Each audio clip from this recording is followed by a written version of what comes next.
Worthy by Design.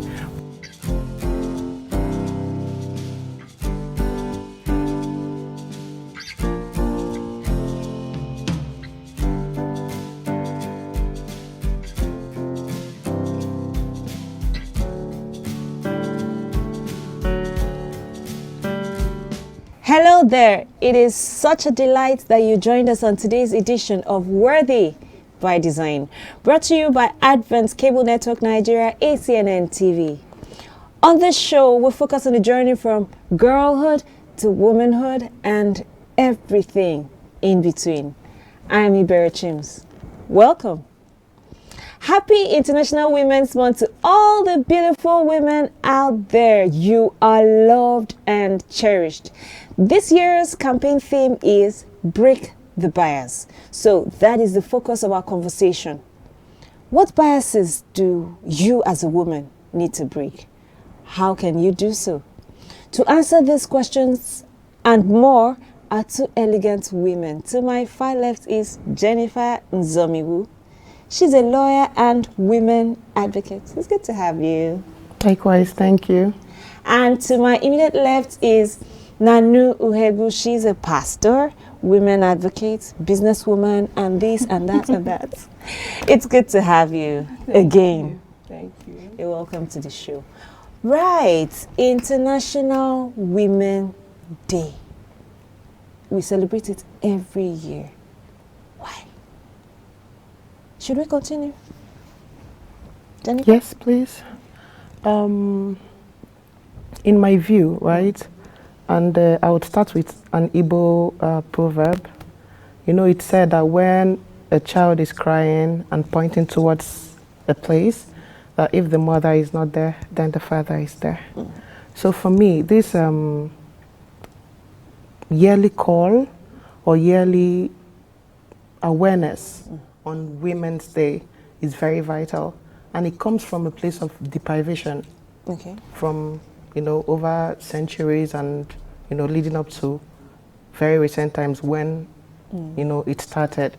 So it's for me a very worthy celebration, and it's one that is here to stay. So we should, yes, please, continue. By all means. Right.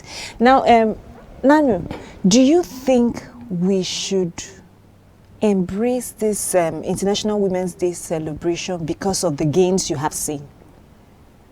Yeah, I'll say yes. I mean, in my opinion, one day is not even enough to celebrate the wins of women. Abby? And something that this day does is that it forces people to actually have the conversations about women. Mm.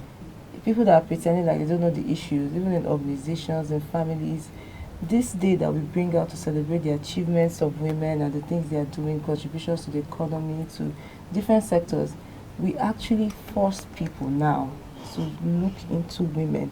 We have organizations that, because of this Women's Day, they begin to look into their policies, because women now are speaking out, sharing stories, talking about their issues, their plights, so they have to look into those issues. So I think we should continue. It's amazing. We don't have as many results as we could, but we're making progress. So that means there are gains. Yes. Hey, absolutely. Definitely. Absolutely. Yeah. All right. So let's move on. What are the objectives of this year's Break the Bias celebration? Let me stay with you, Nanu.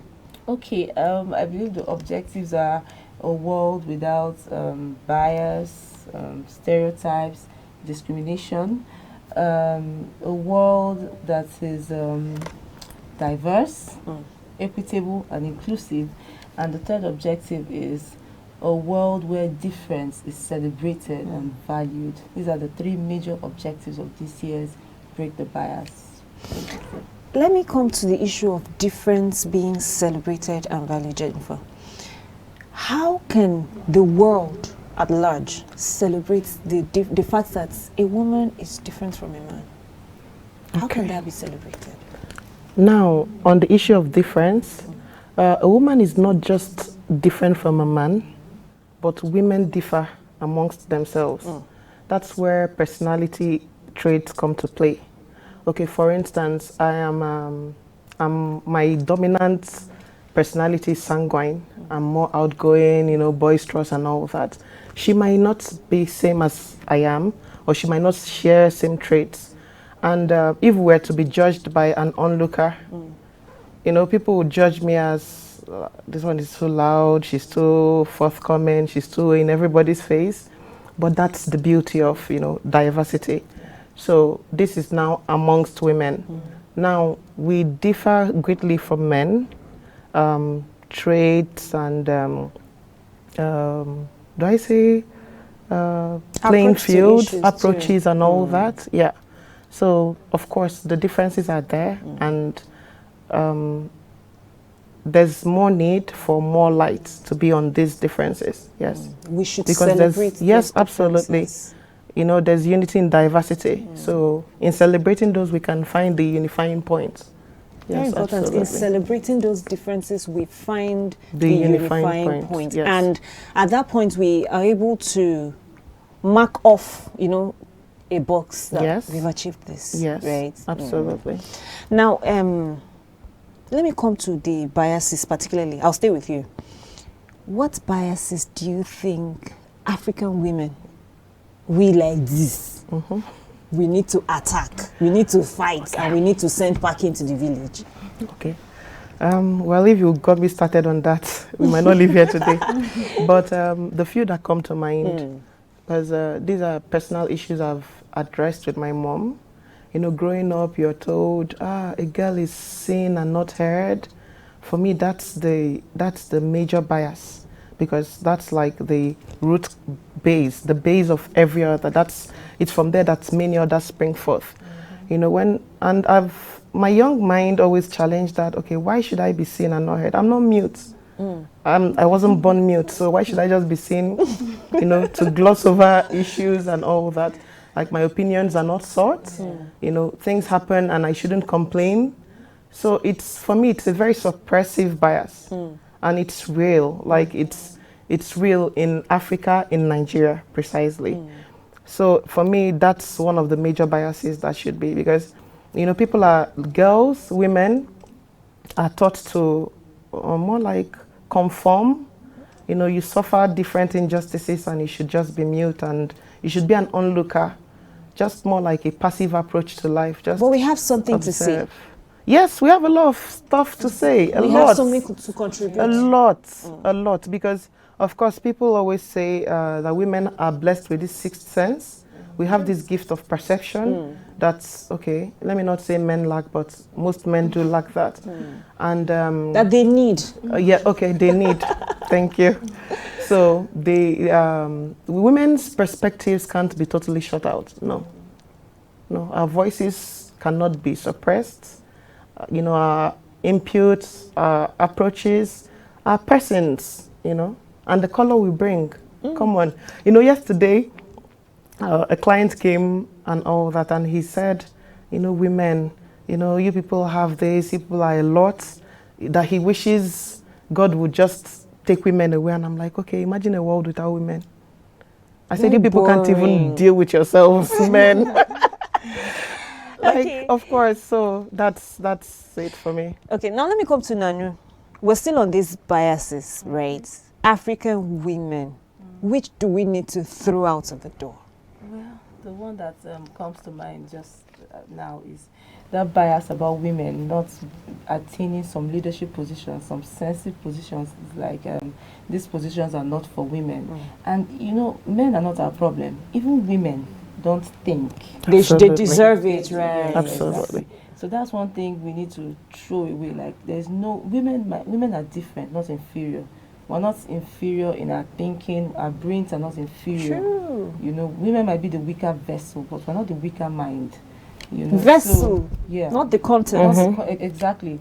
So that's mindset. That there are some positions that are. Imagine we're still fighting over 35% representation. We're still fighting about it in 2022. 22. You know, it's ridiculous, but you know, we're getting there. Like I said, I don't think men are the problem. Totally. Totally, exactly. Women too have. We need that to look thing. within. And like she said, it's nurture. Is the way girls are socialized. When you're told from childhood, this is not for you. Prepare yourself for marriage. Prepare yourself to be under a man. There are some things you shouldn't talk about. Women should be seen and not heard.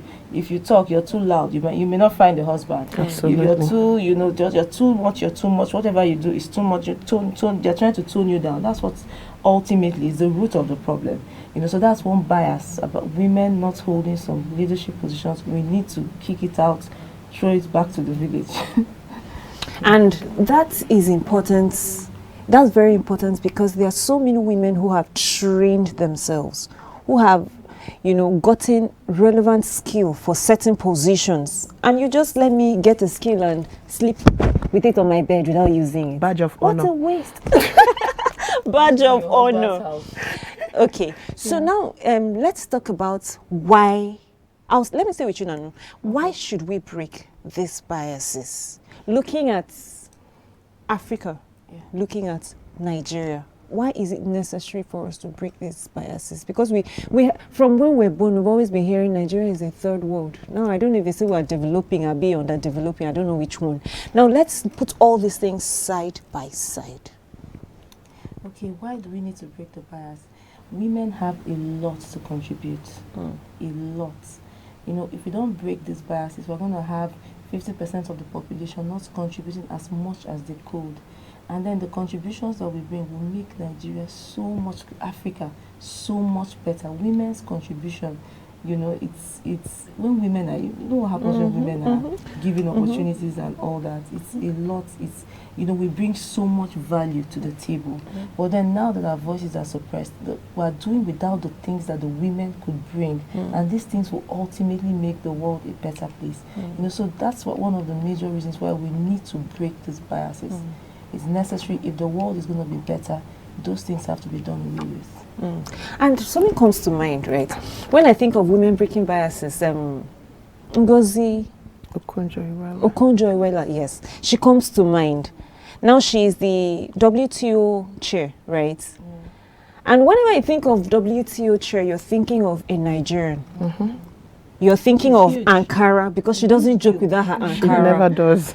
Do you understand? Absolutely. Now imagine the fact that she has put Nigeria on, apart from the contributions of other women and other Nigerians, right? But she has put Nigerians on the map, whether we like it or not. True. They must always make reference to women, the fact that she's Nigerian. So imagine empowering many more women. of us, allowing many more of us find our feet in strategic places. What will become of Nigeria? What will become of Africa? We'll go on a very short break. Okay. Now imagine a world where women are not judged by their gender or marital status, but by the value they bring to their communities, workplaces, schools, or even homes. Today, we celebrate some women who have conquered their world and are living their dreams. Their achievements are worth celebrating all year round. You know why? Many more are on their trail. And together, we can break the bias because we are worthy by design.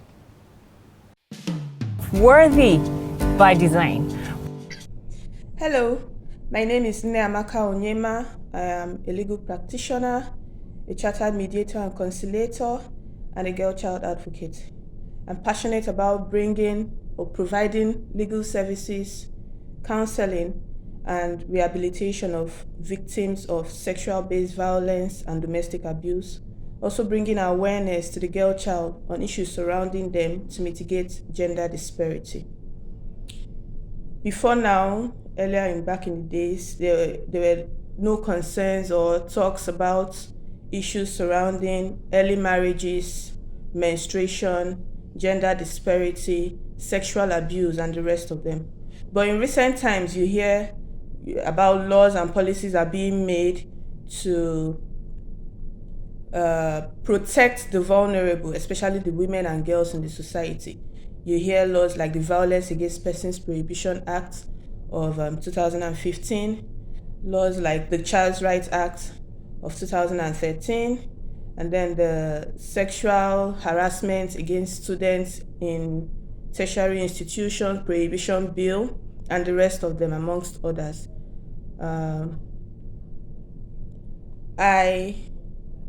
My mission in life is not just to live, it's not just to survive, but to thrive and make impact, leaving my footsteps on the sand of time. Fun fact, I love to bake. I am black, I am female, I am the future, I am living my dreams. You too can. Happy International Women's Day. God bless you. Hello, my name is Eki Agorom. I'm a lawyer and educationist, and I also play in the finance sector. Presently, I run an early years school and a cooperative society. And I would like to say that one of the setbacks is we humans. People just want to be a part of the success story. They just want to have a piece of the cake, but don't want to work for it. A lot of people are just in a fast lane trying to make money and all that. And aside that, policies. Policies are not really favoring a lot of small businesses, but we got on our side. We're pushing through in everything that we do. So presently, I will just give all the glory to God and for wisdom and for expertise, self-development. And in the future, we hope to be bigger and better. So I would like to tell you that if I can't break the bias and live my dream, you can also do that. Take care. Worthy by design. Welcome back to the show. We have been speaking with two beautiful women, Jennifer Nzomiwu and Nanu Uhegbu. We've had a very interesting conversation. Now, Jennifer, before we went on the break, we're talking about how can we work to break these biases. For me, you can't address an issue from the top without going to the base. So I've had various conversations with women, and I've come to realize that most people who are brought up in homes where there's no, do I say prescribed chores or discrimination, tend to fare better. Okay. Okay, and I would explain that. So you come to a home and there are no female chores, the kitchen is open to everybody. The boys are engaged as much as the girls and all that. So a girl there knows that, okay, there's no basis for discrimination. We are all one and same, And that girl grows up. Now put it side by side, a girl who was raised in a family where, okay, the kitchen is meant for the girl, and the boys can't do this and the boys can't do that. The girl does everything because, of course, you're groomed for marriage and all that. Those two ladies put in same society cannot fare at same, do I say frequency. Pace or frequency, because one has been shortchanged and the other hasn't. And I read into Okonjo-Iweala, and I saw that she was in that background where there was no boy, there was no girl. They were all children, so she grew up in that environment. So I always tell people you should be more, conscious of raising children, because that's where it all starts from. Yes. So we need to be deliberate about taking this message. Absolutely. If you have missed it from up, make sure you're not missing it from down now. Of course not. For women who may have been deprived when they were growing up, make sure your children are Absolutely. Make sure your children's children are not Absolutely. deprived. Okay. Otherwise, we'd keep repeating the very vicious cycle. Okay, now we have talked about nurture. What role it plays in breaking these biases. Yes. Now let us talk about the women who are already grown. Nurture has taken its course, maybe negatively. How do we salvage such women? Yeah, I know something that we can also help is women should be given more opportunities in managerial positions in organizations, and I know that women need examples. If women see other women doing things, it encourages them. Sure, it does. Like mentorship, like if you've gotten to a position in your career or something, you may not have gotten to the peak, you may not be a Kunjewala, but you have something to offer. You can, not sports, younger people in the organization, younger women that you can mentor. You can train. A friend was telling me about a colleague, someone that was just employed. She's a program assistant, and when the supervisor eats, she'll carry the plates and be servitude. And she's like, first time she saw, she was like, what is this girl doing? And she's just functioning with the information she has. To her, she should be making tea. Meanwhile, this is a program officer. And I was like, I told her, adopt that girl, because she's, take her up, let her take herself more seriously and stop doing all these things in the office. So I think mentorship will really, really play. If we let the older women train the younger women, women that have gotten some headway, let's leave no girl behind. The Bible even gave that instruction, I think in 1 Peter or so, that the older women should take up the younger women and nurture them. Yeah. So now it's an adult. It's not a situation that has cannot be salvaged. We've grown up now. I grew up with those issues, but I came to a point. I started unlearning some of these things. Absolutely. I started learning like I can be better than this. I don't have to put myself through this. I can stand my ground in the office. I can insist this is what I'm qualified for. This I'll go for, and I have a mentor. I have a career mentor that'll tell me apply for that position. You can know you're qualified. Go for it. And also, I think mentorship can really, really go a long way in helping with this issue. So mentorship, and then it's important for us to be willing to learn and unlearn and relearn. And relearn, yes. Your mind should be open to new things. Don't just go and hide under one cocoon and expect that things are going to change. Yes, but one major danger of biases is it makes the individual second guess herself. True, it does. So sometimes even when someone has a mentor, for such persons, it requires an extra push. For me, you have to start from within. You have to decide that you're done with this. That's the first step. You have to identify this evil and decide that you're not going to be bound by it anymore. I'm not going to remain here. Absolutely. Now, before we go on, there's a disturbing trend. I'm not, I don't know, but it disturbs me in a way. Now, we find out, you find a graduate, a woman, graduate. She's something in an office, probably cleaner or something in an office. And you find very few men who are graduates that will agree to let themselves that low. I'm not saying there's dignity in labor, but at the same time, you should understand who you are, how far you have come, and how far you're willing to go. And how far you're willing not to go to. Absolutely. As a woman. So I think we, as you said, we should look within. Sometimes they say, start from where you are. So starting from where you are is start from too low. So we should be able to build ourselves and identify, where we're headed and keep pushing towards there. We're trying to, I'm so enjoying this conversation. All right. So let's talk about information. Because I think the major problem women have is access to this information. How do we leverage on information to get these biases broken? I think I should come to you now. Yes, information is really, really very, very necessary. Information is power. It can liberate people.